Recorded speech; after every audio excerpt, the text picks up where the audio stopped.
Hello বন্ধুরা, আজকে চলে এসেছি আমার পছন্দের একটা রেসিপি নিয়ে। এটা হচ্ছে চিংড়ি মাছ দিয়ে কচুরলতি। প্রথমেই আমি তেল গরম করে চিংড়ি মাছগুলো লাল লাল করে ভেজে নিয়েছি নুন হলুদ মাখিয়ে। এবার দেখো চিংড়ি মাছটা আমি তুলে নিচ্ছি, আর তেলটা অল্প আছে আমার মনে হচ্ছিলো, সেই জন্য আমি আরও একটু তেল অ্যাড করলাম, করে পেঁয়াজ কুচি দিলাম। পেঁয়াজ কুচিটা হালকা একটু রেডিশ ভাবে ভেজে নেব। তোমরা কিভাবে কচুরলতি বানাও সেই রেসিপিটা আমার সাথে শেয়ার করবে। দেখো পেঁয়াজটা ভাজা ভাজা হয়ে গেছে, এই সময় আমি দুটো কাঁচা লঙ্কা ফেলে দিয়েছি, আর কচুরলতিটা দিয়ে নুন হলুদ অ্যাড করে ওটা ভালোভাবে মিশিয়ে নেব। তোমরা লঙ্কার পরিমাণ নুনের পরিমাণ তোমাদের ইচ্ছে মতো দিতেই পারো। আমার যেহেতু ছোটো বাচ্চা খাবে, ও একদমই ঝাল খায় না, সেজন্য আমি কম লঙ্কা দিয়ে এটা বানাই। ও ওটা খুব খেতে ভালোবাসে, আর যেহেতু চিংড়ি মাছ আছে, চিংড়ি মাছটা ও একটু খেতে ভালোবাসে। এবার এটা আমি ঢাকা দিয়ে দিয়ে ভাজা করতে থাকবো। কিছুক্ষণ পর পর ঢাকনা খুলবো আর নাড়িয়ে দেবো,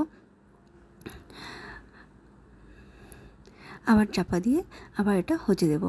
কিছুক্ষণ পর পর এভাবে নাড়িয়ে দেবো। তোমাদের আমার ভিডিও কেমন লাগছে তোমরা অবশ্যই লাইক কমেন্ট শেয়ার করে জানাতেই পারো। আর সবাই প্লিজ ভিডিওটা পুরোটা দেখো।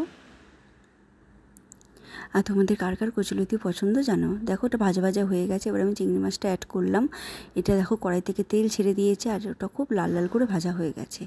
এবার আমি এটাকে গরম গরম নামিয়ে নিচ্ছি, আর এটা গরম গরম ভাতের সাথে সার্ভ করব। কেমন লাগলো আমার ভিডিওটা অবশ্যই জানিও। ধন্যবাদ পুরোটা দেখার জন্য।